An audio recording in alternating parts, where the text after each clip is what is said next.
no oferecimento de Vendinha 1961, vem aí a Consciência Negra.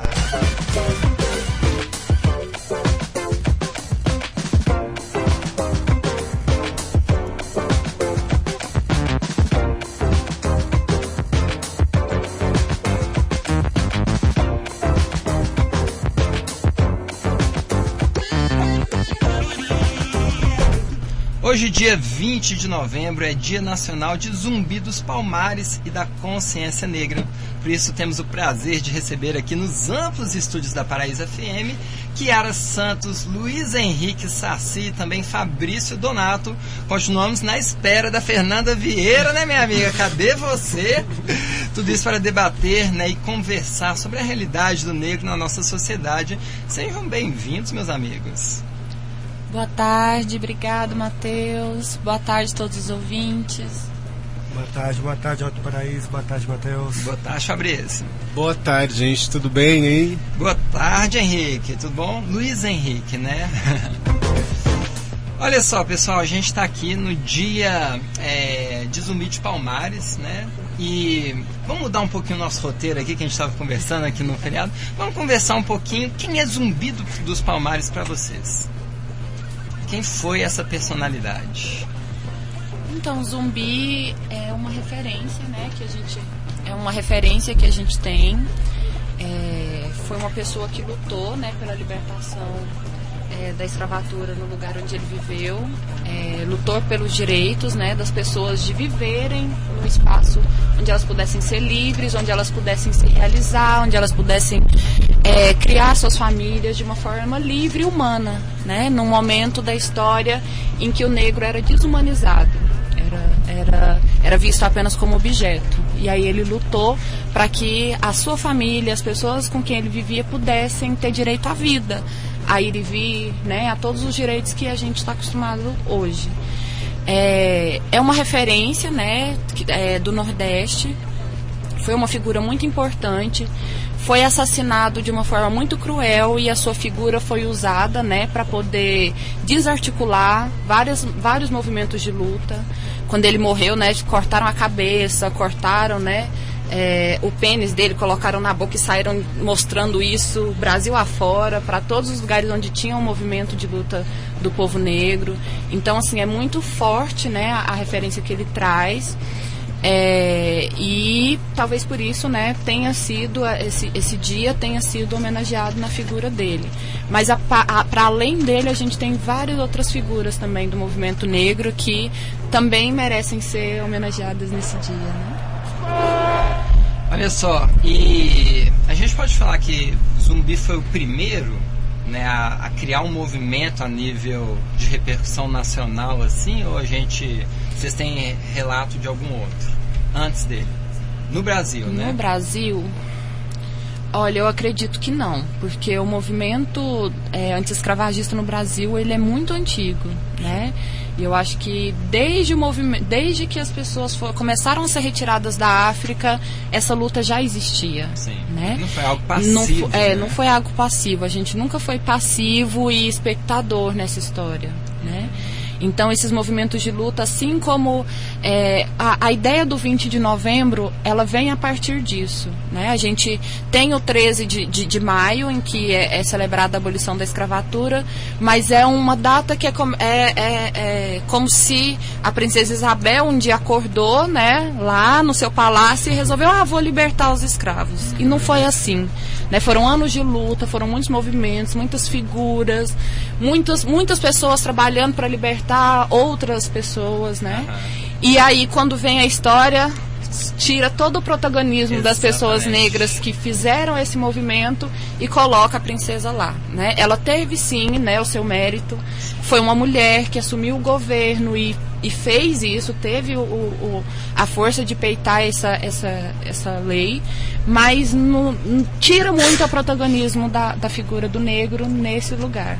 E aí o movimento negro costuma celebrar mais o mês de novembro por conta disso, né? Porque aí celebra as lutas, as conquistas, as contribuições do povo negro para a nossa história, né? Devolvendo esse lugar de protagonista da nossa história, né? Do que a gente trouxe, do que a gente construiu, e Zumbi é uma dessas figuras.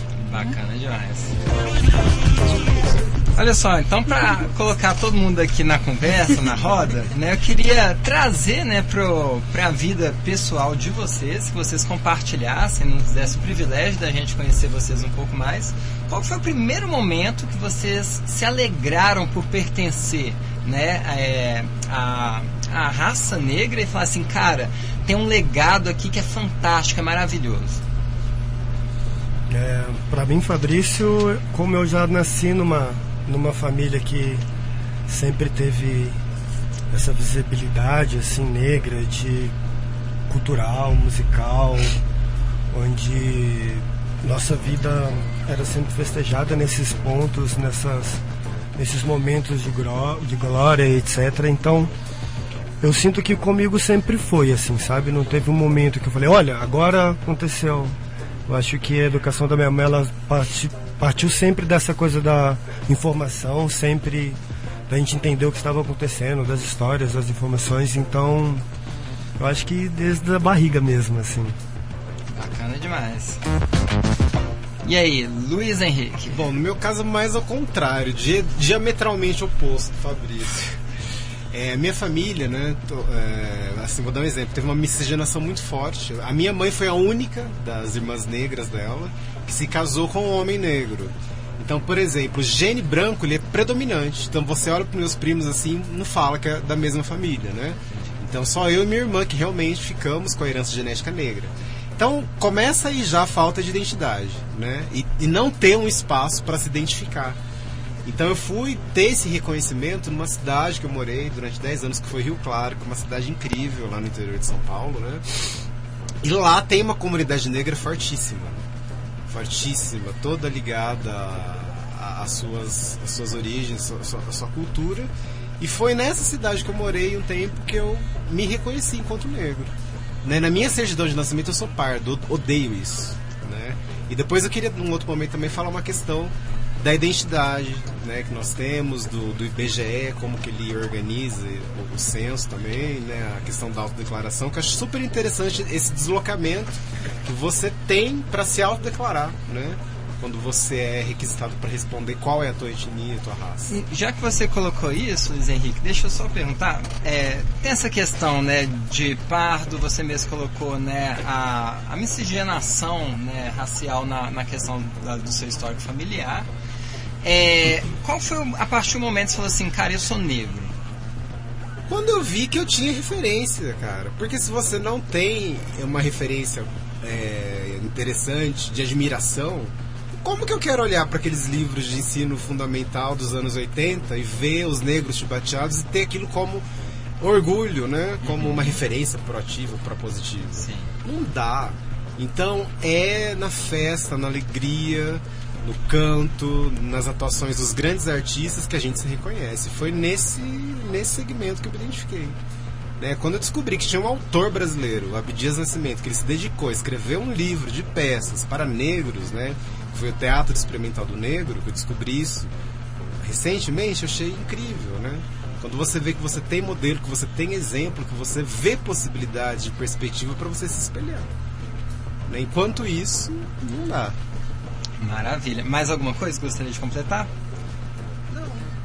Então, passar para a Chiara, então, como é que foi esse primeiro momento que você se alegrou, né, do legado? Olha, eu tô aqui, enquanto os meninos falavam aqui, tava aqui, né, tentando lembrar. A maior referência que eu tenho na vida é minha mãe. E minha mãe é negra, eu também venho de uma família extremamente miscigenada, né? Meu pai é branco, então a família do meu pai é toda de pessoas claras, de olhos claros, né? Com esse fenótipo. E a minha família materna é negra. E, enfim, eu acho que as grandes referências que eu tenho na vida são a minha mãe e o meu avô materno. Assim, a minha referência de homem, de pai, de pessoa, assim, né? De caráter, de princípios, de tudo, vem desse lugar. Então eu acho que desde aí, mas enfim, por conta a gente vai falar um pouco disso, né, de todo o racismo que a gente sofre na infância, do quanto isso machuca e do quanto isso atrapalha o nosso desenvolvimento, eu acho que isso, eu só consigo reconhecer isso hoje. que eu acho que me dei conta mesmo, né, de ter orgulho de trazer, foi quando eu já estava na universidade. Eu já tinha saído de casa, já estava estudando fora, né, eu saí para poder fazer psicologia em outro município, e aí fui morar, né, em moradia estudantil, e aí eu comecei a ter contato com pessoas do movimento negro, que começaram a me trazer essas referências positivas, como o Saci falou. É muito difícil quando você só vê o negro, né, na posição de subalterno, quando você só vê nessa posição, né, de ser humano de segunda classe, quando muitas vezes querem nos colocar, né, e aí você se identificar com isso e falar assim, nossa, que legal eu ser negro, né. E aí quando eu tive contato, comecei a ter contato com pessoas do movimento negro, na moradia estudantil eu dividi quarto com pessoas africanas, né, então amigas de Guiné-Bissau, com quem eu tenho laços até hoje. Quando eu comecei a ter essa vivência, quando eu comecei a reconhecer essas referências positivas, foi que eu consegui, eu acho, que ter esse, nossa, quanta coisa legal a gente tem, sabe? Quanta beleza tem o nosso povo, quanta coisa a gente tem para contribuir. Então, que legal tá nesse lugar, sabe? E aí, a partir disso, vem as descobertas, né? A transição do cabelo é uma coisa que ajuda muito nesse processo, né? Pra mim, foi um renascimento mesmo, quando deixei os alisantes, né? Respeito muito o processo de cada um, porque eu sei o quanto é difícil esse processo, né? Você passa a vida inteira tentando se enquadrar num padrão e aí se libertar dele. E descobrir que existe uma beleza inata, existe a beleza, né? que é sua, né? Que é trazer a sua beleza, trazer a sua verdade. Mas é um processo que também é doloroso, mas é um processo que ajuda muito no despertar desse amor próprio, sabe? De conseguir se ver e se ver bonito e se ver num lugar, sabe? E aí a gente consegue fazer isso a partir realmente dessas referências positivas que a gente traz. E pelo menos hoje a gente tem um pouquinho mais, né? As crianças têm um pouquinho mais dessas referências. Sim. Mas a nossa geração ainda cresceu, revista você não via, né? Você não via revista, você não via... Até que criaram a revista Raça, né? Isso, você não via na TV, você só via negro no lugar de empregado, né? Ou de bandido. Que ainda tem pouco, né? A questão dos brinquedos dá uma exatamente, tese. Bonecas, eu tenho pavor de... Eu tô grávida, eu tô assim, né? Gente, se eu tiver uma menina, como é que eu vou fazer? Eu tenho pavor de boneca. Porque eu só tinha boneca loira. Aí eu só tinha boneca que não parecia comigo. Então, como é que eu me identificava com aquilo, né? E hoje a gente tem um pouquinho mais, ainda tá muito bem atrás, pouquinho. Mas a gente tem um pouquinho mais de possibilidade de trazer essas referências para as crianças. Sim. A Kiara colocou a questão da estética própria, né? E colocou, né, o que a gente vê vários relatos, né, das mulheres negras que às vezes sentem uma pressão de alisar o cabelo para se enquadrar nesse padrão estético branco, né? Eu queria perguntar para vocês, rapazes, se existe algum paralelo que vocês viveram. Então, eu acredito que esse ponto, assim, o que acontece com o homem é que ele tem que tirar o seu cabelo. Que é diferente um pouco dessa coisa da mulher ter que entrar num padrão do cabelo liso, né? Ou é ondulado, ou é liso, ou é encaracolado. Crespo não pode. E o homem, ele vai para essa coisa que raspadinho não chama atenção, né? Então eu mesmo usei cabelo raspado por muito tempo sem nem imaginar, né? Porque mesmo as referências que nós temos passam pela mesma situação e vai crescendo, vai tendo mais referências, né? Essas coisas todas. A dança me ajudou muito com isso, os negros, as negras. E aí até que falaram, não, meu cabelo é maravilhoso. Mas não é tão fácil assim, porque é muito escondido, né? Não é uma coisa que eu falo, você tem que alisar, você tem que raspar. Mas já todo mundo já faz, então se todo mundo faz, por que eu não vou fazer? Então acho que é meio por aí. Bom, minha história é engraçada, gente. Eu gosto de rir de mim mesmo, né? Entre 17 e 20 anos, eu alisei demasiadamente o cabelo. Muito mesmo. E olha o que aconteceu. Então, cansou por dessa isso, polêmica, não, cabelo pra quê? Que caiu tudo. Com 24 anos eu fiquei completamente calvo. E daí eu já tenho uma herança genética, né? Meus pais, meu pai era calvo, meu avô paterno também, materno. Mas eu passei por esse processo do alisamento. Tem uma cena do Malcolm X que eu vi, o filme muito depois, assim, né? Desse processo. E eu me identifiquei muito com uma cena que ele alisa, né? Uma cena tem um alisamento de cabelo masculino no filme que é muito, muito bonito, assim. Mas eu passei por essa questão. Já que a gente está pegando esses aspectos, né, bonitos e referenciais, inspiradores da cultura negra, eu queria perguntar pro Fabrício, que é dançarino, né? Multiartista, na verdade. Fabrício, você teve quando foi que você começou a ter uma grande referência negra no universo da dança? E essa referência estava específica no universo da dança afro, ou você também teve fora do universo da dança afro? Então, eu tive talvez a sorte de ter começado a fazer aulas de dança com negros. E isso mudou muito, assim, sabe? Porque eu vejo que muitos negros que começam, por exemplo, no balé clássico, eles só têm referências brancas, né? Completamente brancas, assim. E uma coisa que não é só não ter sua referência, é ter uma referência branca que não te vê pertencente àquilo. Então, para mim foi mais fácil por ter visto e sempre ter tido professores negros ou negras.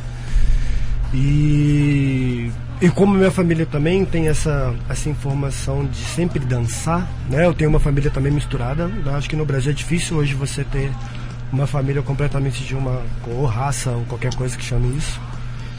Mas todo mundo sempre dançou. Então eu não tinha muito problema com isso, era tudo muito livre dentro dessa possibilidade. Maravilha. Olha só, gostaria de perguntar para vocês o seguinte: a gente está na região que tem os maiores quilombolas, né, do Brasil, né, a comunidade Calunga. O que vocês acham que existe mais inspirador no povo Calunga e que a gente pode olhar, admirar e se inspirar para a vida? Eu sou muito apaixonada por comunidades tradicionais, né? Eu acho que eles trazem muito a sabedoria de como conviver em paz com a terra, né? Eles vivem anos e anos no território sem esgotar esse território, respeitando esse território, né? E eu acho que isso é uma lição, e é muito bonito quando você vive um pouco desses territórios, a forma como as pessoas se cuidam. Sabe, assim, tem um sentido de comunidade mesmo, de comunidade, que é muito bonito, né? A falta de recursos tecnológicos e recursos financeiros, ela é suprida muito na união, no cuidado mútuo. E isso, né, eu falo muito, se a gente for analisar essas comunidades só do ponto de vista econômico, a gente sempre vai achar que elas são atrasadas. Mas se a gente analisá-las do ponto de vista humano, eles estão muito na nossa frente, mas muito mesmo, sabe? Do ponto de vista de desenvolvimento humano mesmo, sabe? Do que é importante você conquistar na sua vida, e eu acho que é isso, você conquistar valores e princípios, sabe?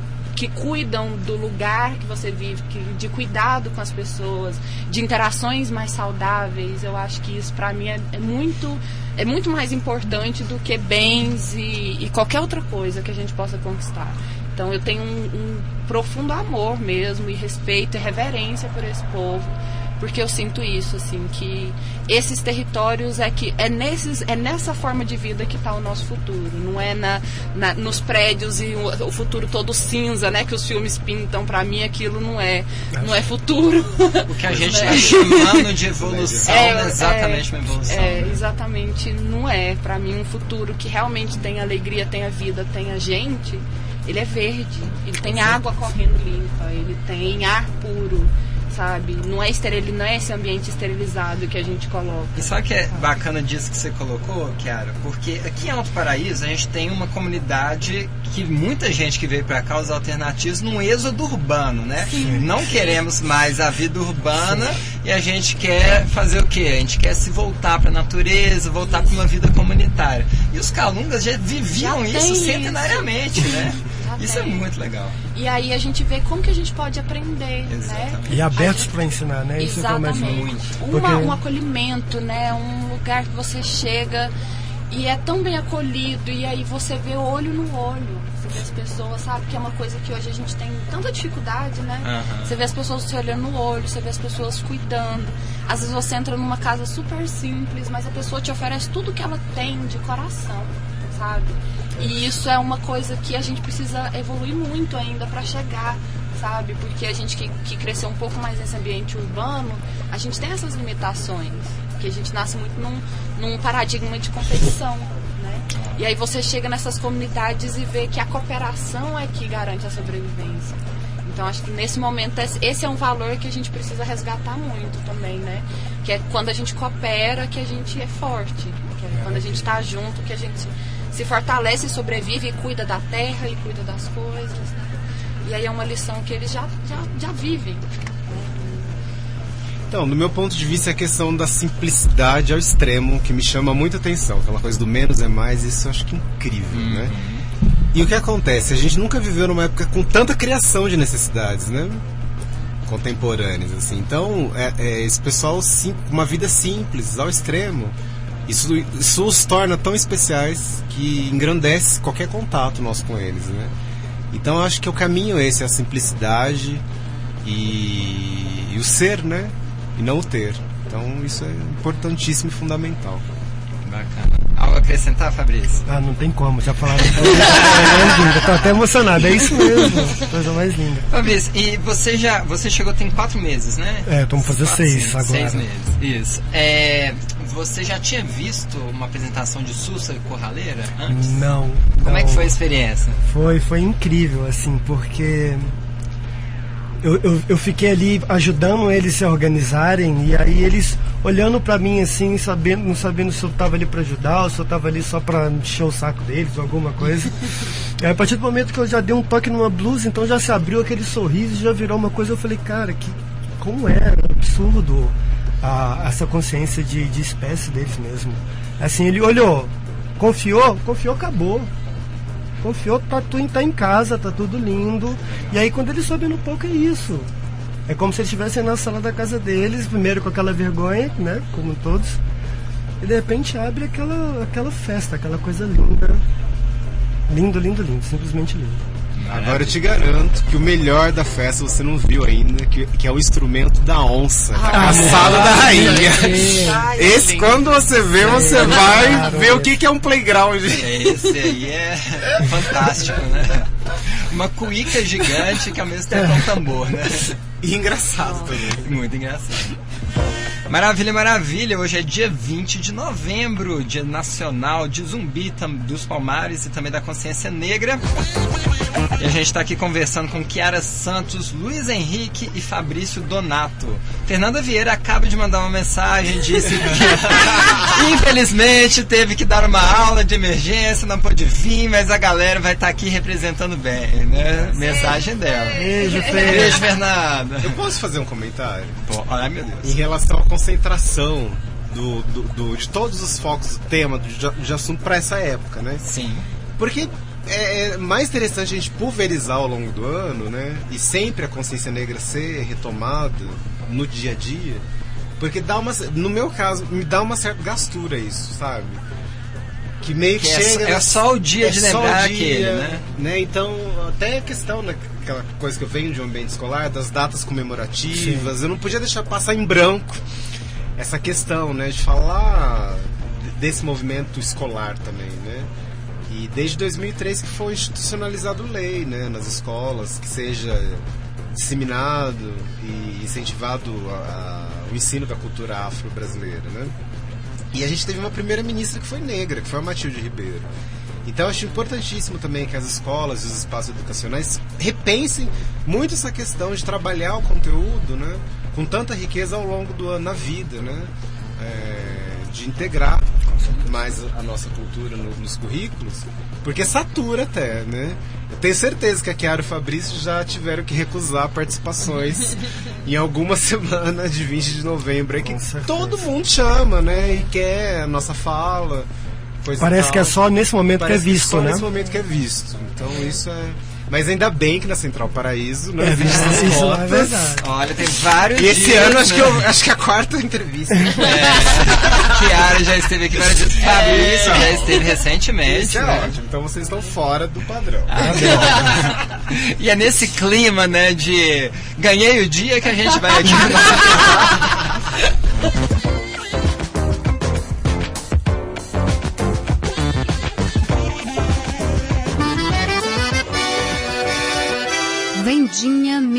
1961. A Vendinha é a melhor opção para seu happy hour e confraternização com os amigos. Contamos com os melhores pastéis da Chapada, além de porções, drinks e muito mais. Sempre com a melhor música ao vivo da cidade. Tudo isso em um lugar muito charmoso que nos remete à cultura tradicional de nossa região. Localizado em frente à Praça do Skate, ao lado do Banco Itaú, Vendinha 1961. A sanfona não parou e o forró continuou.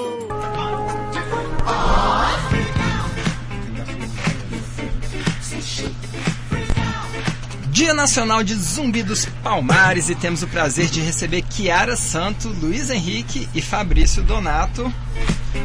Obrigado, viu, gente, por estarem aqui conosco. Obrigada pelo convite. Kiara, você estava compartilhando, né, nos intervalos aqui, que vocês fizeram uma reunião entre educadores para conversar sobre a questão do negro aqui em Alto Paraíso.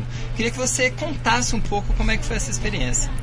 Sim, a gente trabalha, eu e Luiz, né, trabalhamos no Instituto IP Artes, e uma das atividades que a gente tem é que todas as segundas a gente se reúne com todo o grupo para poder trabalhar, estudar alguns temas, enfim, né, a gente chama de harmonização, que é um momento em que todos os educadores se encontram e a gente consegue compartilhar o que cada um está fazendo ou alguma coisa que a gente sente que precisa aprender e aprofundar.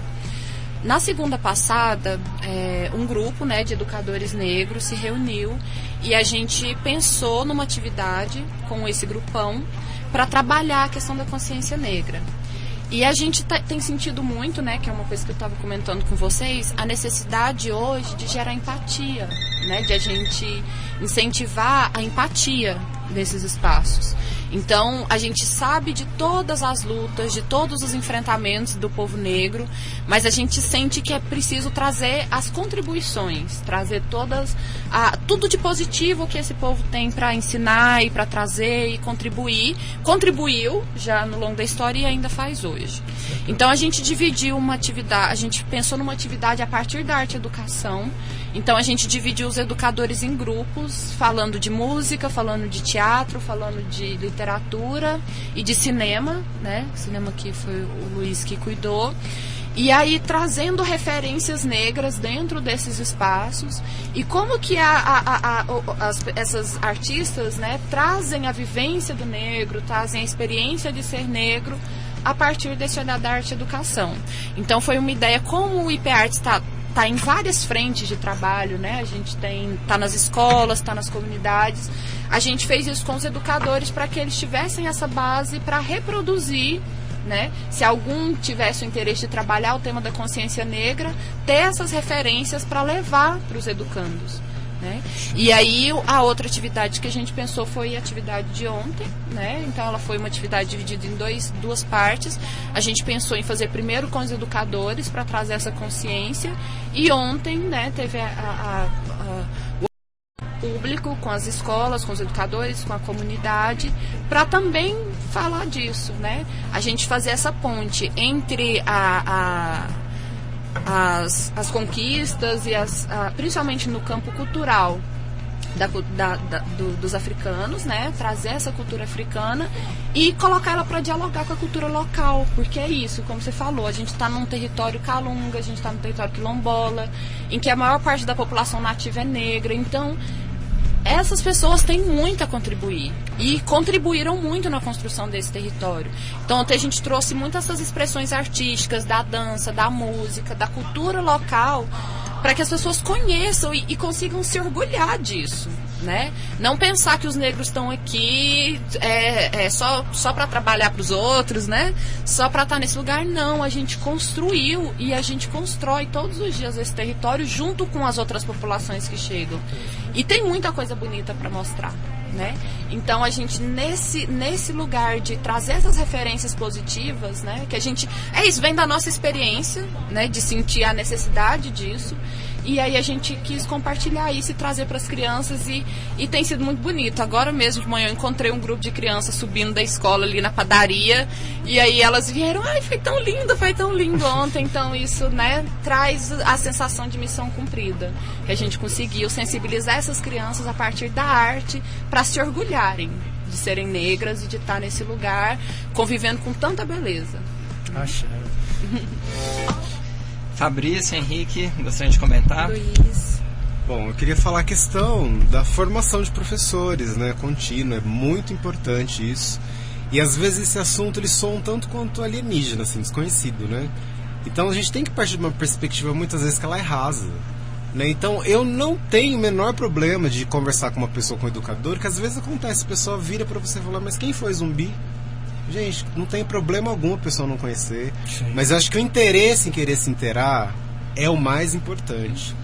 E às vezes a gente tem esse feedback, né? Que você vê que a pessoa tem interesse, ela quer se aproximar do contexto, né? A gente tem que ter todo o acolhimento do mundo para receber, explicar, orientar. Eu acho importantíssimo, né, esse outro movimento também, né? E deixo a reflexão também, que eu já participei daquele momento de dilema, que isso não dá pra gente aprofundar agora, tem que ficar para uma outra ocasião. Sim, que é a questão dos brancos que se interessam e se simpatizam pela causa, né? Sim. Eu acho extremamente interessante e acolhedor esse movimento, só que tem situações que são conflitantes. Por exemplo? Né? Quando o grupo é muito radical e não deixa os brancos opinarem. Tá. Eu acho extremamente desconfortável, né? Uhum. Que daí é praticamente a mesma coisa, né? E aí, o que vocês acham disso? Então isso é um ponto assim crucial, né, da questão, dentro do movimento negro. Só pontuando sobre esse ponto que você falou, né? Até porque sou branco e estou exatamente fazendo esse diálogo aqui. Com certeza. Acho que a partir do momento que é dialógico, né? Uma coisa é, por exemplo, a gente fazer um movimento interno, né? Então imagina os indígenas querendo fazer uma assembleia de indígenas, é um momento interno deles. Agora, a partir do momento que é um movimento que fala da inserção do indígena no contexto geral e na esfera pública da sociedade, você vai ter que se permitir o diálogo. Sim. Né? E o diálogo, ele é dialógico, né? Então acho que é muito importante, sabe, a gente, por exemplo, eu sempre fiz questão, né, de Marcha das Mulheres, deixa eu entrevistar o homem também, né, eu entrevistei 15 mulheres, deixa eu entrevistar pelo menos um homem, para falar da perspectiva de homem sobre a pauta da mulher. E numa outro tipo de manifestação, sei lá, talvez mais do universo masculino, deixa eu entrevistar a mulher. Então, o dia que a gente fez aqui, falando sobre o que é o masculino, foi um debate, né? A gente fez questão de chamar uma mulher, né? E foi fantástica a participação dela, né? Foi tipo muito uma visão que é um pouco distanciada, mas traz uma perspectiva que a gente não tem porque a gente está inserido demais na questão de ser homem, né? Da masculinidade, enfim, né? Então acho que o dialógico é muito bacana.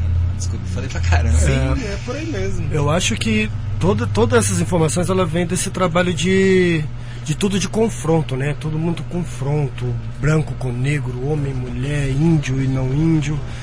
E eu acho que a gente está cada vez mais na hora de olhar para esses quilombolas de novo e lembrar, harmonizar.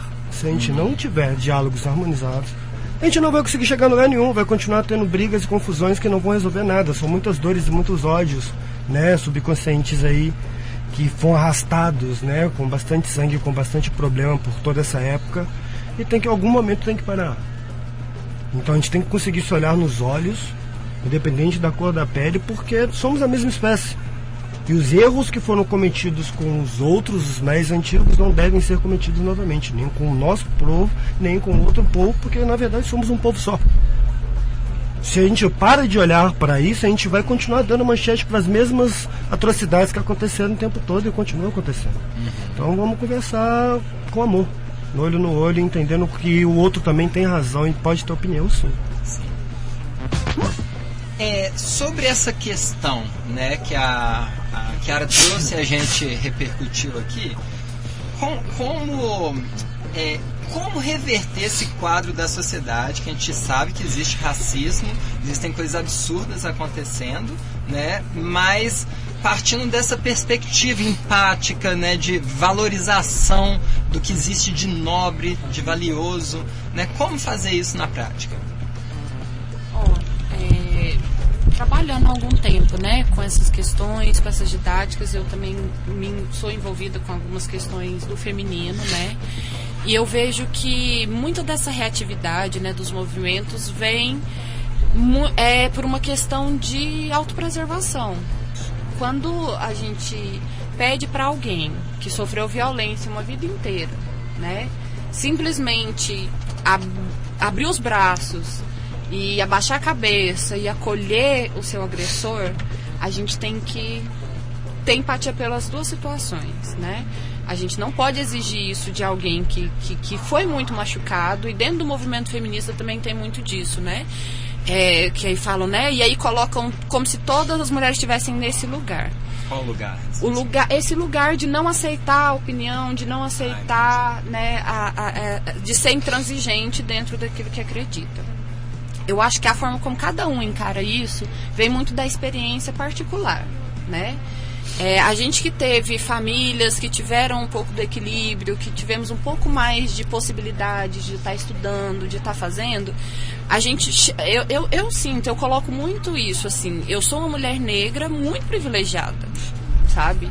Eu tive muitos privilégios que eu não vejo outras mulheres negras tendo. Então, eu penso nisso a partir do meu olhar. Eu não posso pedir para uma mulher negra que sofre violência doméstica, que foi abusada a vida inteira, que cuida de 5, 6 crianças sozinha, sabe?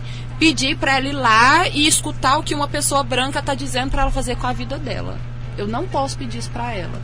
Mas também não posso atacar essa pessoa branca que está fazendo isso. Entende? Então, é muito do olhar de onde eu estou nesse lugar. Então eu evito muito sair dessa questão do julgamento. Eu já tive discussões, eu já tive movimentos, né? Eu nunca consegui entrar muito na questão do movimento fechado, grupo. Eu nunca fiz parte nem de grupo feminista, nem de grupo de movimento negro, movimento fechado, porque eu entendo um pouco esse discurso do Luiz, assim, eu sempre tive uma questão com isso. Mas eu entendo o porquê desses movimentos se fecham, né? Por aí são pessoas que estão tão machucadas pela quantidade de agressões que sofreram e sofrem, né? Que elas não dão conta de receber uma pessoa. E aí a gente tem esse lugar do negro ser muito silenciado. A gente vê nos espaços públicos, quando você abre a fala, é muito complicado isso também. A gente está num espaço discutindo cultura negra e aí você recebe pessoas brancas, eu já estive nesse lugar. E essas pessoas tomam conta da cena. Entende? Aí elas vão falar de como que pra elas, e aí vem a história do racismo reverso. Eu mesma, esse ano, já tive uma questão com isso, né? E as pessoas vão falar de racismo reverso, vão falar de como que pra elas é sofrido não ser negras, e sofrido não tá nesses movimentos e tira todo o espaço das pessoas negras estarem colocando a sua vivência. E aí esses movimentos se fecham, né? Eu vejo muito movimento que se fecha por conta disso. Você tá ali procurando um apoio pra curar uma ferida que é muito profunda. E aí, de repente, você tem que encarar o seu agressor querendo pautar aquilo que você tem que fazer. Então, realmente doloroso. Mas aí é isso, é o diálogo. O que você trouxe uma reflexão muito importante, Matheus. Existem os espaços, né, que é esse espaço de a gente discutindo por nós aquilo que a gente quer e aquilo que a gente quer construir. E existe o espaço do diálogo. A importância de reconhecer qual espaço você está e qual... Entende? Para não gerar isso. Porque na questão indígena, por exemplo, eu já participei de um evento uma vez na PUC que ficou muito marcado, isso tem muito tempo, ficou muito marcado, um evento indígena. Tinham lá os maiores especialistas em cultura indígena do Brasil, sentados discutindo cultura indígena. Sabe qual foi o único momento em que tinha índios? Na apresentação cultural. Eles entraram, apresentaram e foram embora. Uma plateia cheia, de doutores e acadêmicos discutindo a questão indígena, e os únicos indígenas que estavam presentes no evento estavam lá para fazer um númerozinho. Sem voz nenhuma. Sem voz nenhuma. Então você entende que aí essas pessoas, quando elas voltam para o lugar delas, elas querem o espaço delas para poder discutir sobre a realidade delas, sobre como que é para elas a questão indígena, entende? E aí acaba que muito dessas experiências fecham esses movimentos. Deixa eu só pegar Sim, de pauta claro. pra gente abrir Sim, também claro. a conversa. Vou citar um caso de uma amiga minha que ela me contou, que aconteceu num coletivo. Ela foi quase uma das pioneiras dos movimentos negros lá em Brasília, né? E ela deu uma distanciada dos coletivos que ela participava a partir do momento que ela começou a perceber algumas coisas que para ela não estava sendo saudável, né? E ela citou o caso de uma amiga dela, do coletivo, casada com um branco, e que de repente não conseguia mais ter relações íntimas com o marido, porque sempre quando estava no contexto sexual da relação íntima, ela imaginava a África sendo explorada pela Europa, né? Sendo invadida e explorada pela Europa. E eu queria perguntar se vocês acham que existem, às vezes, modalidades ou formas de movimento que em nós aumentam o nosso medo em vez de nos empoderar perante ele. Acredito que sim, porque é isso, né? São movimentos que eles são orgânicos também. Então não significa que as pessoas que puxam esses movimentos estão preparadas porque elas vão ter que lidar. E aí a gente vai ter erros, como em qualquer coisa, como em qualquer lugar. A gente vai estar lidando, sempre que a gente está lidando com pessoas, com grupos, Sim. principalmente, né, nesse lugar, ela passou por esse lugar de dor, e aí isso é um sintoma porque ela precisa trabalhar, que ela precisa curar. Mas aí a gente não sabe se ela tem capacidade para enxergar isso, se a pessoa que está à frente do movimento está enxergando isso, entende? Então não tem um culpado, sabe, para esse tipo de situação. Esse é o tipo de situação que a gente está... É a soma de vários fatores, é a soma de vários né? fatores. São várias dores, são várias coisas. Que existe uma dor muito grande no princípio de tudo, sim, né? Sim. É complexo. É um processo. Corriqueira, né? Porque se ela está sentindo essa dor existe. Não é uma dor que a gente está contando uma história, né? Olha, ela está sentindo um problema real agora dentro do relacionamento dela, sobre uma história de sofrimento de muitos e muitos anos. Então, vão falar, não existe racismo. Como assim, gente? Nós somos o último país a abolir a escravidão do mundo. O dia a dia nos mostra muito, sabe? Eu acho que quando você vai ser atendido no estabelecimento comercial, quando você faz uma aparição numa agência bancária, sabe? Os olhares são diferentes. Com certeza. Né? Quantas vezes eu fui parado no detector de metais na agência bancária? N vezes, sem ter nada, né? Sem ter nenhum troço, nem a chave, né? E ser abordado. Nem um dente de ouro, né? Nem um dente de ouro, ainda não. Mas isso sem contar das milhões de abordagens públicas depois das 22 horas da noite por todas as cidades que eu morei. Entendeu? Então, acho que tem um pouco essa empatia, principalmente... teve momentos esses dias com um policial que veio até aqui que eu não pude acompanhar, né, mas que vocês elogiaram muito a atuação dele, e eu queria até depois me inteirar dessa discussão, porque eu queria até chamar a atenção dessa questão da violência policial, né? Sim. Aqui é rádio comunitária, todo mundo tem voz, fica com a abordagem, como a polícia aborda as pessoas pardas e negras em situações suspeitas recorrentemente. Sim. Isso é indigesto. E é muito, não é muito claro isso que é situação suspeita, né? Não. Um grupo de homens negros andando na rua a qualquer horário é suspeito. Exatamente. Um homem negro andando sozinho à noite. Então, e aí isso fica muito aberto, né? E aí abre precedente para muita violência. E daí é aquela coisa, né? Na primeira oportunidade que o negro bem-sucedido tem, ele dá carteirada, né? Então ele faz questão de dizer quem ele é, a atuação dele profissional, para ele se livrar daquela opressão, né? Então se ele não tem uma CRM de médico ou uma carteira da OAB, né? Ele já vai falar o status dele para se livrar daquela repressão na hora, né? Quantas vezes que eu tive que fazer isso? É um escudo, né? Às vezes mesmo isso não impede, não.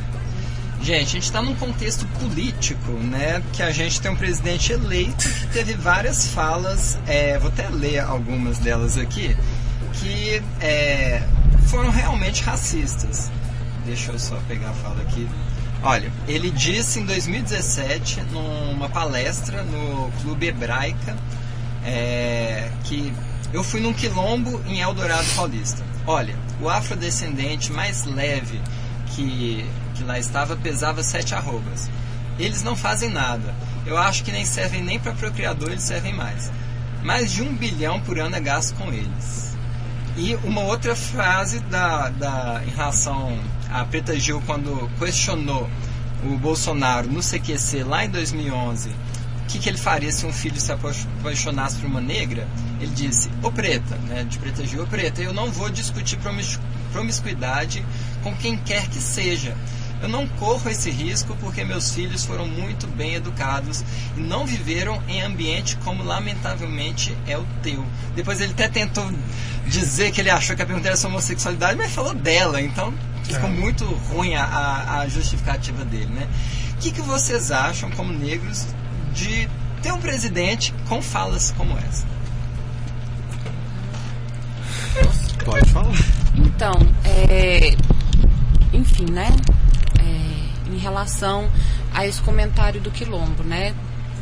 As pessoas do próprio quilombo disseram, né? Ele nunca esteve lá. E o irmão dele, o cunhado, tem negócios nesse lugar, né? Então, assim, tem intenção de invadir esse lugar, tá explorando esse lugar. Então, foi uma fala mesmo para desconstruir um lugar pelo qual ele tem interesse financeiro.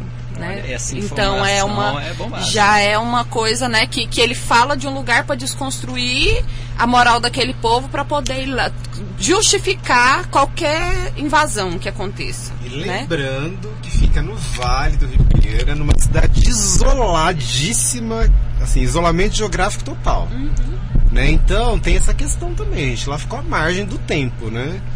Então não é um lugar assim com grandes acessos, né? Então, mas que tem grandes recursos. Sim, grandes recursos, com certeza. Recursos que interessam a ele e a família dele, né? Recursos minerais, assim como outros quilombos, né? A gente está vendo aqui agora a luta com a Rialma, com o quilombo Calunga, né? Eles tentando de toda forma explorar, construir as PCHs para poder beneficiar a mineração, não para beneficiar a comunidade. Exatamente. E aí a gente, né, a luta, quando a gente fala, né, que a gente tem que trazer as referências, mas isso é uma das lutas que a gente ainda vive hoje, né? A intenção mesmo de esses lugares, como foram preservados por essa população, né? Pelo modo de vida saudável e sustentável dessa população, ainda tem recurso. Então agora essas pessoas querem ir lá e pegar esses recursos também, né? Além de todo o que eles já têm, eles querem chegar nesses lugares. E aí ele tem também a fala de que não vai ter... não vai demarcar território indígena. Enfim, né, essa luta contra essas comunidades vem muito disso. Elas têm recursos minerais que foram preservados pelo modo de vida delas, né? Então tem esse interesse. Mas para além disso, né, a pergunta que você trouxe de como que é ter uma pessoa dessa na presidência, né? É triste, muito triste. Nossa, né? Foi muito doloroso. A semana depois da eleição, assim, foi muito dolorosa. Eu tenho amigos que foram atacados já na segunda-feira, né? Eu tenho uma amiga professora que foi atacada 3 vezes na segunda-feira tentando voltar para casa, que mora no interior de São Paulo. Ela trabalha numa escola, então pelo que ele traz, né, de instigar os educandos a ameaçarem os educadores, né, o risco que ele traz para esse ambiente.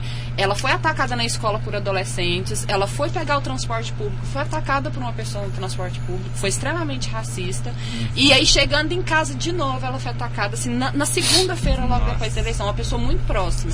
Então isso foi muito doloroso. Para além dela, vários relatos, assim, logo no segundo dia. Então o maior risco, assim, a figura dele, para mim, ela é representativa. Sabe, então, assim, o problema não é ele, não é a pessoa dele, é o que ele representa, o que ele traz, né? O que ele empodera, e o que é muito, muito ruim. Uma coisa desastrosa do Bolsonaro foi que ele começou a chamar a atenção a partir de uma perspectiva de meme, né? Foi. E isso, eu tinha alunos ano passado, no ambiente escolar que eu trabalhei, de ensino médio, que eles já estavam fazendo campanha pro Bolsonaro em meados de abril e maio do ano passado, de 2017. E eu fiquei apavorado com aquilo, que nem eu estava tão inteirado da figura de quem era, né, o candidato, e os adolescentes, gente,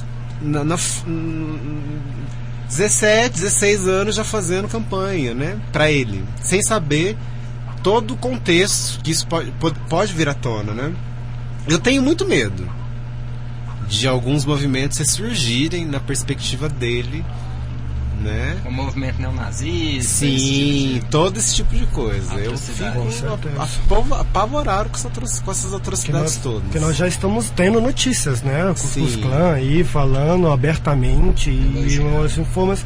Porque assim, muitas vezes a gente fala sobre isso, o povo fala, não, mas o cara nem foi eleito, já estão reclamando do cara. Não é ele diretamente que vai fazer. É como a Kiara disse, é o que ele representa, o que ele inflama dentro das pessoas. Né? Porque eles estão colocando pessoas contra pessoas de forma extremamente violentas. E na hora que acontece, ele não se responsabiliza. Claro que não. Em nenhum caso. Absolutamente nenhum caso. E pessoas claramente com fotos na roupa, fazendo atitudes assim, ou declarando, ou gritando o nome dele, e ele nunca se posiciona. Então, se você se cala, meu amigo, fica complicado de se defender de qualquer forma. E a gente tem uma experiência prática, né? Desde que o Trump assumiu nos Estados Unidos, Exato. Que também traz esses discursos, a quantidade, o número de violência contra negros, o quanto aumentou. Sério, não tinha esse dado. Né? Então, assim, porque é isso, as pessoas se sentem na possibilidade de simplesmente, né? O que ele ganhou muito nesse discurso, né? Ajudando as pessoas a colocarem seus preconceitos aí Pra fora. Da forma como queriam e sem ter represálias, né? Muita gente votou nele por ter esse vínculo. Queria simplesmente o direito de ser preconceituoso livremente e não ter que responder por isso, né? E infelizmente ele empodera esse tipo de discurso. É o que nos preocupa, né? Além de todas as perdas que a gente já sabe que terá, né? Porque uma pessoa que é contra os direitos humanos, gente, eu não entendo uma pessoa humana que é contra os direitos humanos. Inclusive, mas, enfim, se o cara é até contra o aborto e é a favor dos direitos humanos, é incoerente, né? É muito. Mas é isso, assim, né? Não entende que direito humano, direito à alimentação, à moradia, a respeito, ao trabalho, tudo isso é direito humano. E aí isso reflete muito na nossa educação, né? A gente ele não é um evento que surgiu do nada. Existe um processo que vem sendo trabalhando mesmo de atraso mesmo, sabe? Sim. Da evolução mesmo das populações para comprar esse tipo de discurso barato. É muito simples o discurso dele, né? Ele traz sempre propostas muito simples, muito rasas para questões que são muito complexas, que não resolvem. Tem violência, bota a arma na mão do povo. Exatamente. E onde a gente tem exemplos práticos de lugares que implementaram as medidas que ele traz, não foi positivo. Não foi positivo, gente. Não foi, sabe? Claro que não. Então, assim, a gente tem isso. Mas até hoje, né, pela quantidade de informações que é jogada para as pessoas, a essa desestabilização mesmo da educação, né, para formar cidadãos que conseguem pensar com a própria cabeça, que conseguem se desenvolver, que conseguem ter opinião própria, né, a partir de uma realidade que ele vê e não que contam, né, não que vem pela internet ou pelo WhatsApp, enfim, né? A consciência de ler uma matéria, ter uma consciência, uma fala, exatamente, não? As pessoas não querem, quer a coisa pronta. E aí ele fácil viu isso, né? Que é muito mais fácil eu dar a resposta pronta, direto nas pessoas, eu não tenho que discutir com ninguém as opiniões, né? Eu só dou lá a minha opinião e pronto. E é isso, infelizmente, na sociedade que a gente tem hoje, que foi construída para chegar nesse ponto, não foi um processo natural, sabe? Porque o poder precisa desse processo para poder se manter, né? Os grandes empresários é que lucram com isso. A perda de direitos trabalhistas é ótimo para a economia. Claro. Porque e as pessoas não precisando pagar empregado, não precisando manter as pessoas, né, no emprego. Gente, aqui, ó, não quer, sai. É como nos trataram durante muito tempo, durante a escravidão. Aqui em Cavalcante era isso, trazia o povo, tacava nas minas, quando morria, tirava, trazia, tacava de novo, tirava. É o que eles querem voltar. Então, assim, esse discurso dele beneficia esse tipo de resultado. E daí, assim, uma coisa entristecedora ao extremo, assim, no meu ponto de vista, foi o dia, né, que a última nossa presidenta teve que ser extinta do seu cargo, a Dilma Rousseff, né? Para mim foi um dos dias mais tristes da história brasileira, Porque além de tudo, né, fala-se do Bolsonaro e todo esse contexto dele, mas eu acho importantíssima a presença feminina nos governos.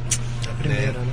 E como que isso não se sustentou. Foi lamentável, assim, até o fim da última lágrima, ela não ter conseguido o mandato dela até o fim. E com todas as falas que foram colocadas contra ela para tirá-la de lá, Sim. né? Colocar ela de baixo calão para... Eu faço um apelo para as mulheres se interessarem mais pela política e se inserirem mais nela, né? Porque eu acho que a visão feminina e o acolhimento feminino, a mulher gera, né? A mulher, ela dá a vida. Sim. Eu acho que a única solução é a gente ter governos de uma perspectiva... Tudo já deu o que tinha que dar, no meu ponto de vista, né? Eu acho que a mulher e a forma que ela conduz as coisas... Tem o poder de trazer um equilíbrio. Um equilíbrio e fluir melhor as coisas, né? Então, um chamado, mas em todas as esferas, né? Dá o desespero. Você vai em Alto Paraíso nas conferências sobre o saneamento, olha para aquela mesa, né? Antes tinha Neuzaíra, até, nossa querida educadora, que foi uma vereadora atuante. Falo pra ela sempre que encontro com ela, né? Gente, voltem, né? Por favor, voltem a atuar, por favor. Por pouco ela não se reelegeu. Tem né? que ter muitas. Mas tem que ter muitas. Na verdade, eu sinto sinceramente que tem que trocar. Tira essa maioria homem e coloca a maioria mulher, pelo amor de Deus. Porque do jeito que tá e do jeito que sempre foi, deu errado. Deu errado. Agora troca, vamos trocar. Não tá falando aí de renovação, de mudança, tudo. Então elege as mulheres sim, coloca as meninas lá para trabalharem falando pra gente, porque senão vai continuar a mesma coisa, infelizmente. Muito bem. Olha só, pessoal, hoje é dia 20 de novembro, Dia Nacional de Zumbi dos Palmares e da Consciência Negra. A gente está tendo esse papo alto nível. Vamos para um break rapidinho e já a gente volta para terminar a nossa conversa. 1h29, estamos de volta. Hoje, dia 20 de novembro, Dia Nacional de Zumbi dos Palmares e da Consciência Negra. Estamos conversando com Kiara Santos, Luiz Henrique e Fabrício Donato. Pessoal, olha só. Martin Luther King, né, disse que sonhava com um dia que os filhos dos descendentes dos escravos e os filhos dos descendentes dos escravagistas poderiam sentar-se juntos à mesma mesa. Ele também diz que sonha com o dia que negros, brancos, judeus, gentios, protestantes e católicos poderão unir as mãos e cantar o antigo hino gospel negro, livre afinal, livre afinal. Para além dessa questão específica, né, que o negro sofre, você acha que é importante o movimento negro e o negro incluir na sua pauta a fraternidade universal? Eu acho que se a gente falar sobre a existência negra e não falar sobre fraternidade, a gente está dando um tiro no pé, né? Porque a gente já faz isso. É a única, é o único caminho que a gente consegue enxergar, e sempre foi isso, né? Porque você não escuta, ou nunca escutou realmente alguma informação de vingança negra nesse mundo, né? Muito pelo contrário. A gente está aí querendo abrir as mãos e tentando lutar por isso, para ser respeitado e olhado por isso o tempo todo, né? E a única forma de a gente ver o mundo bem é isso. Ninguém tem que ser escravo não, gente. Nem preto, nem branco, nem louro, nem verde, nem nada. A gente tem que conseguir sim, de alguma certa forma.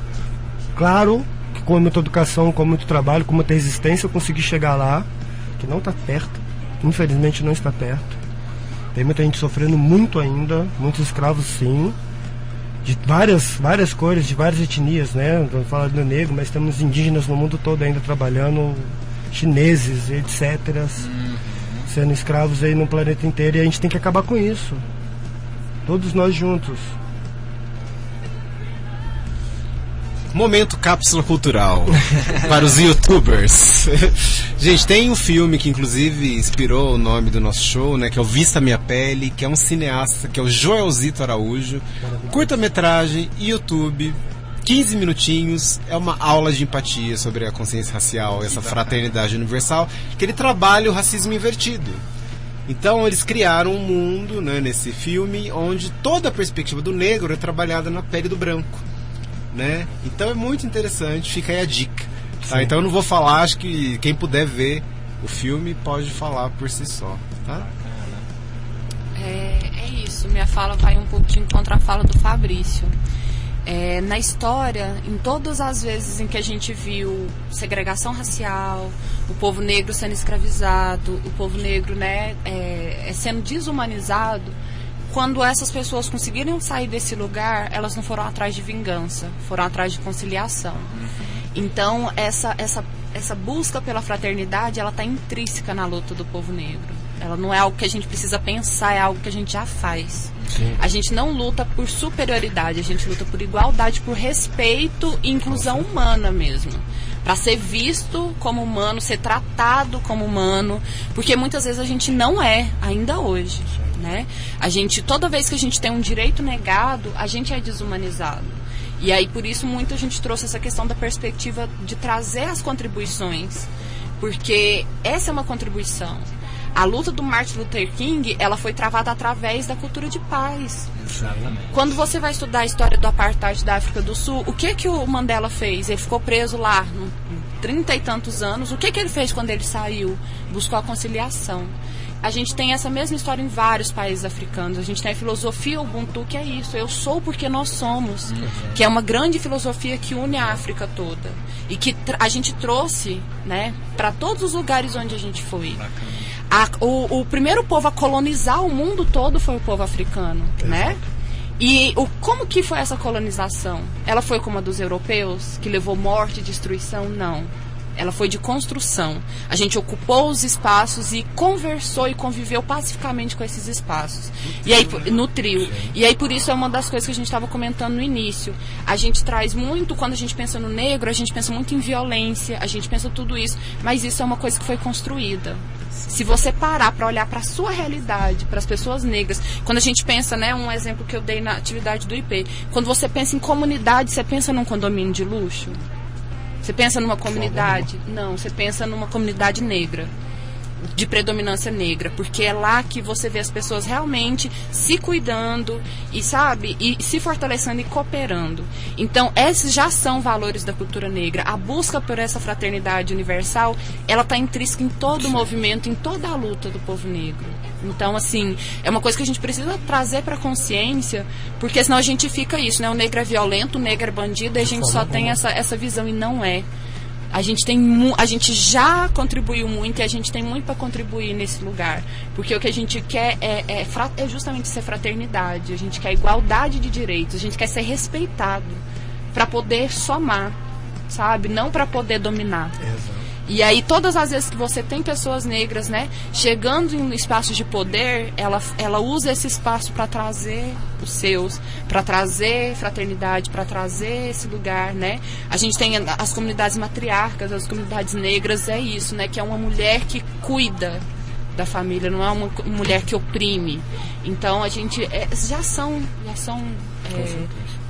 isso já está na nossa luta, isso já é a nossa perspectiva, criar essa paz universal. Mas, infelizmente, a gente é impedido, muitas vezes, de fazer isso. Eu não entendi. Eu me coloquei como o contrário, é isso? Não, eu tô falando que eu coloquei complementando mesmo do que você desculpa, falou. Eu que escutei errado. Gente, eu posso deixar uma cerejinha geográfica pra vocês? Bora. Cápsula, cereja, o Henrique sempre jogando, né? Não, eu queria lançar um desafio. Vocês sabem qual que é o nosso estado brasileiro com a maior população negra? Não. Não é Bahia? Não é Salvador? Não, por incrível que pareça, é o Maranhão, gente. Maranhão? Então, o Maranhão, primeiro lugar, segundo a Bahia e terceiro o Rio de Janeiro. Olha só, isso percentualmente. Percentualmente, sim. De acordo com o censo de 2010, né? Caramba. Então, o Maranhão é interessante, né? Pertinho aqui. Pertinho. Nossa, e aí é isso, né? Quando a gente olha para esses lugares, que você vai olhar as figuras de poder desses lugares. São maioria negra. Exatamente. Né? E aí é por isso que a gente não consegue chegar lá. A gente não consegue, esses espaços não são negados todos os dias. São negados. E aí, pra gente conseguir conquistá-los e mantê-los, é 2, 3 vezes. Então a música do Racionais que começa isso, né? Uhum. Todo mundo fala que pra você vencer, você tem que ser 2 vezes melhor. Como é que você vai ser 2 vezes melhor se você sai 10 passos atrás? Uhum. Né? E isso é pedido pra gente o tempo inteiro, pra você ser reconhecido, pra você, porque causa muita estranheza, pessoas negras em espaço de poder e espaço de destaque. Causa muita estranheza. Eu, assim, vivenciei isso durante muito tempo, de você olhar pra sala dos professores, né? Tá completando 9 anos que eu tô como docente. Muitas vezes eu era o único docente negro daquele espaço escolar. Isso dá uma falta de identificação muito forte, né? Agora, pense no contexto nosso, se a gente não tivesse esse reconhecimento entre mais educadores negros, se a gente conseguiria ter articulado o que a gente fez também em relação ao evento, a proposta toda, né? Então a gente se reconhece no outro. Isso é muito claro. Deixa eu emendar a próxima pergunta, que eu acho que está bem linkado com isso, que é o seguinte: semana passada, Espartaco Santiago, ele é um youtuber e teve a tela do seu MacBook quebrado. Então ele fez uma vaquinha online para reparar, né? Que custou R$3.500 o reparo da tela.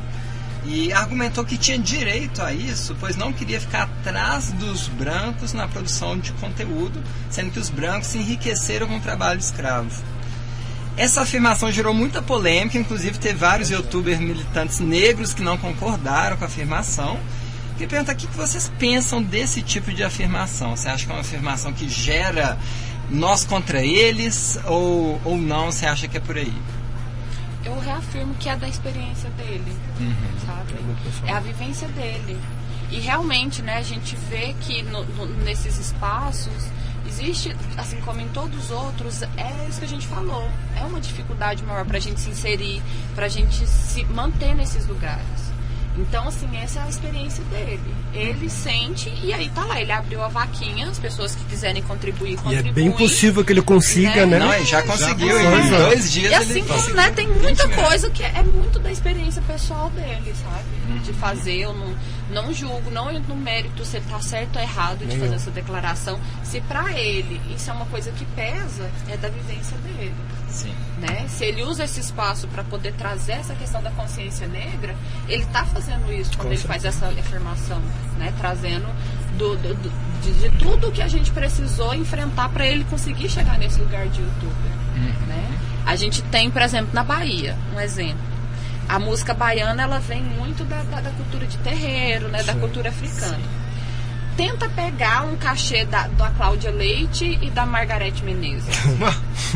Entende? Sabe? Muitas vezes, e aí é o que a gente fala, a gente não quis entrar nisso da apropriação cultural. Sim. Sabe? Que é isso. A pessoa, esses dias eu escutei alguém falando porque o Elvis Presley inventou o rock. Sabe? Isso é apropriação cultural.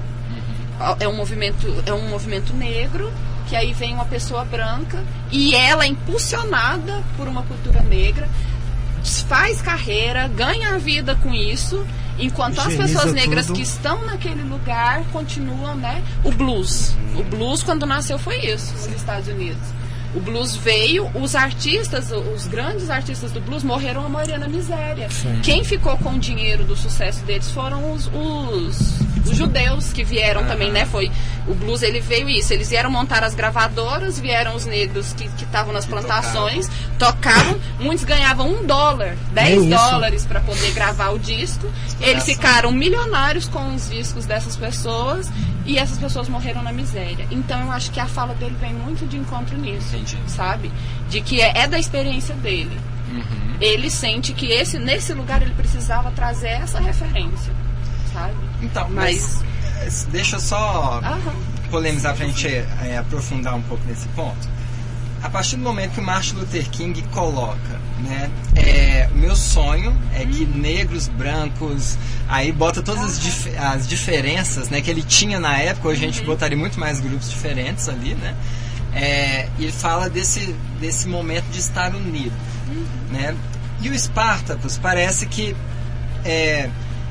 tipo assim, perdi o meu notebook. Qual que é a minha motivação para ter um notebook novo? O branco tem, eu não tenho. E querendo ou não, acho que cai no risco de generalizar. Todos os brancos têm um MacBook, né? O que não é verdade, né? Inclusive, até no quilombo de Zumbi dos Palmares, tinham brancos que se juntavam lá porque eram pobres, né? E eles eram acolhidos, né? Então, será que não corre um certo risco, sabe, de ir na contramão do Martin Luther King? De, em vez de criar pontes, você criar mais distância e o contrário da empatia. Sim, é um risco, sim, mas é isso. Foi o que ele conseguiu trazer com a experiência dele. Entendi. E são as particularidades, né? Elas existem, né? E cada um com seus riscos, não tem como fugir dos riscos, né? Porque você pode tentar falar uma fala de um lado ou de outro, alguém vai achar legal, alguém vai achar ruim. Sim, independente do que você dizer. E a gente trabalha na rádio, a gente sabe disso. Pois é, não tem como fugir muito. infelizmente. Né? E às vezes é isso, ali no momento da raiva, e foi isso que trouxe, né? Eu entendo que para chegar numa fala dessa, num posicionamento desse, deve ter uma história. Tem muita dor aí dentro. E é muita dor, é uma história de dor.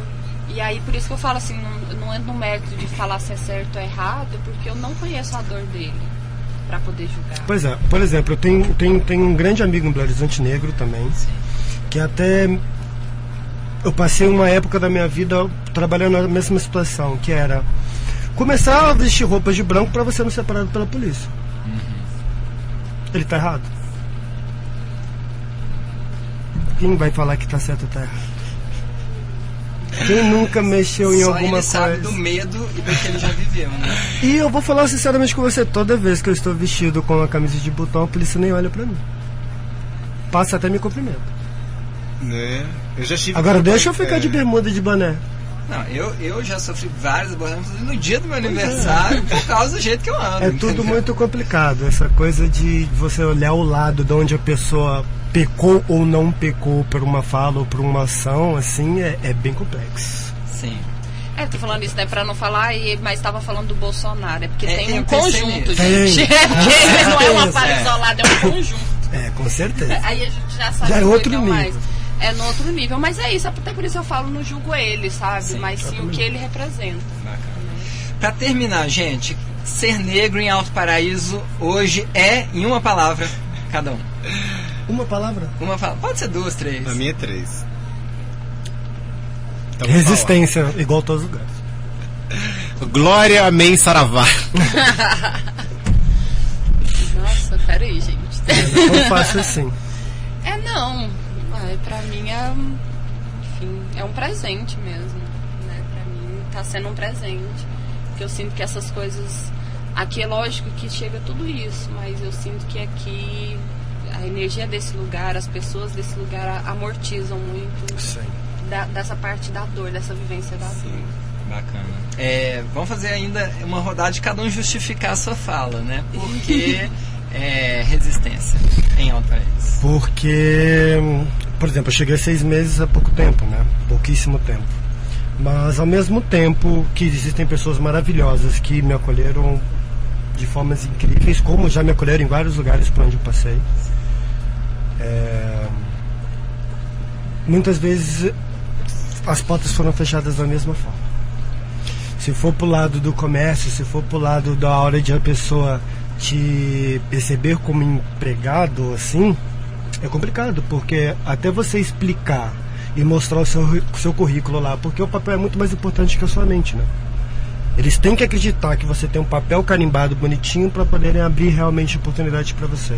Eu tive a oportunidade de chegar em comércios pequenos, de eu ser negro, homem, a mulher falar, não, aqui não trabalha homem, eu passo lá no outro dia e tem um homem trabalhando, né?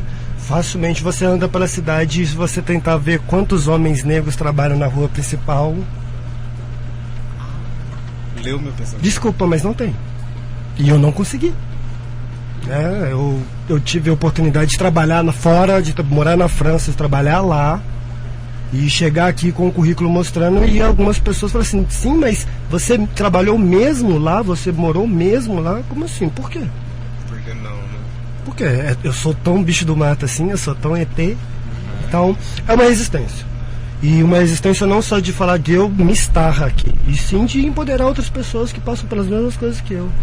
E vamos todo mundo junto, porque há espaço sim, tem que ter espaço sim, somos um povo sim, e estamos aqui para permear. Não é para se esconder mais não. E eu esqueci da quarta palavra, glória, amém, saravá e gratidão. Gratidão também, sim, gratidão sempre. Overdose de gratidão. Então, não, eu fiz uma brincadeira com essas 4 palavrinhas, que ela é um reflexo da nossa atmosfera cosmopolita, né, e religiosa, espiritual aqui em Alto Paraíso.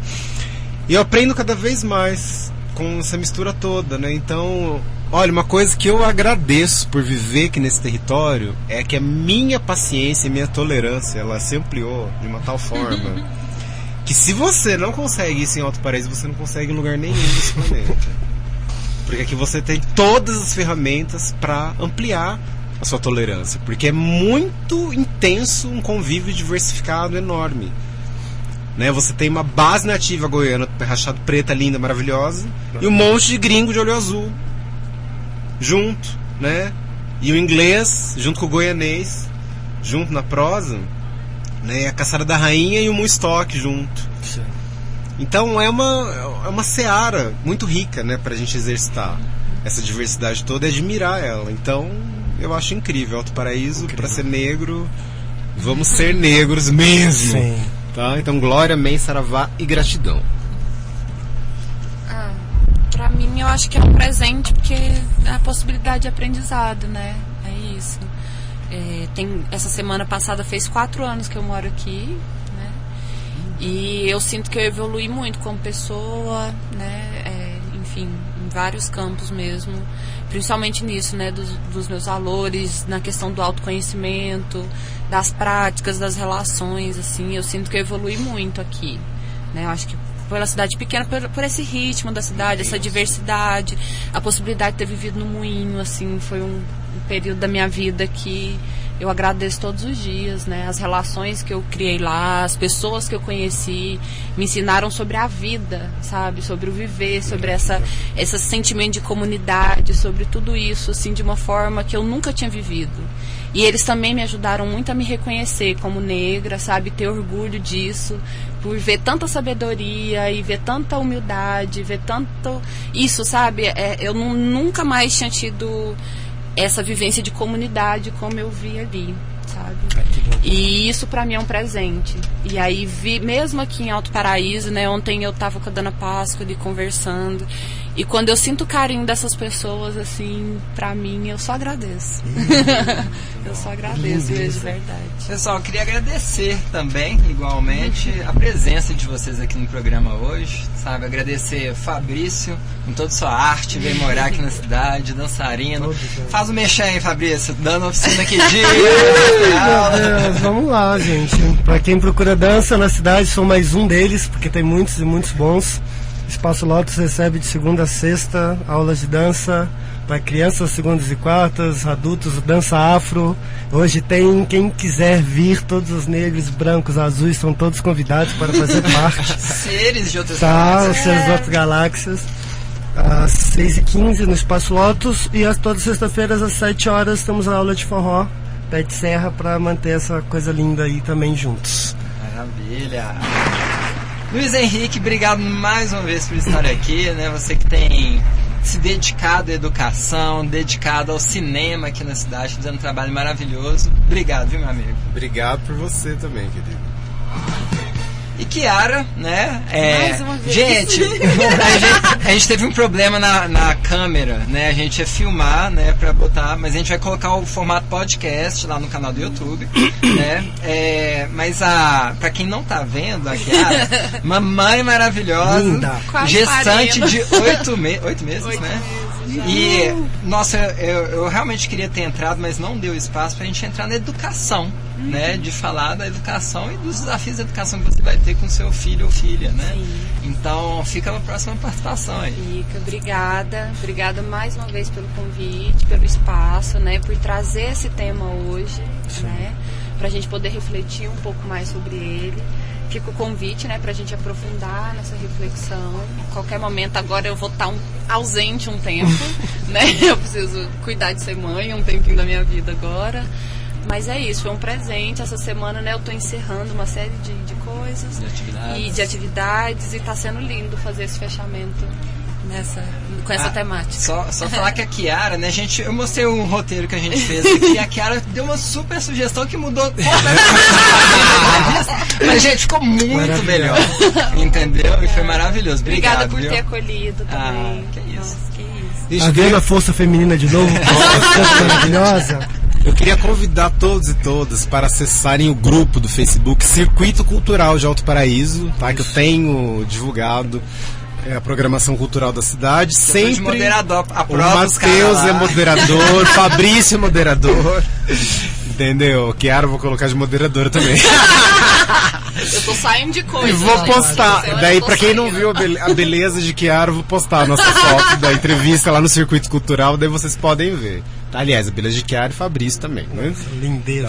Todos nós, lindos, maravilhosos. Vou postar a foto lá. Então, o Circuito Cultural de Alto Paraíso, toda a programação de cultura, lazer e entretenimento da cidade está lá, tá, gente? Facebook. Maravilha, gente, é 1h52, né? O horário já está muito avançado. Não vai dar tempo nem de fazer o nosso encerramento clássico. Eu queria agradecer a todos os nossos convidados, né? Obrigado, Chiara, Luiz Henrique, obrigado, Fabrício, né? Agradecer você também, ouvinte, lembrando, né, que até a semana que vem, daqui uma semana, a gente já vai ter o podcast do programa de hoje lá no canal do YouTube, viu? Se inscrevam, entrem lá, né? Curtam os nossos vídeos. Até amanhã, fui!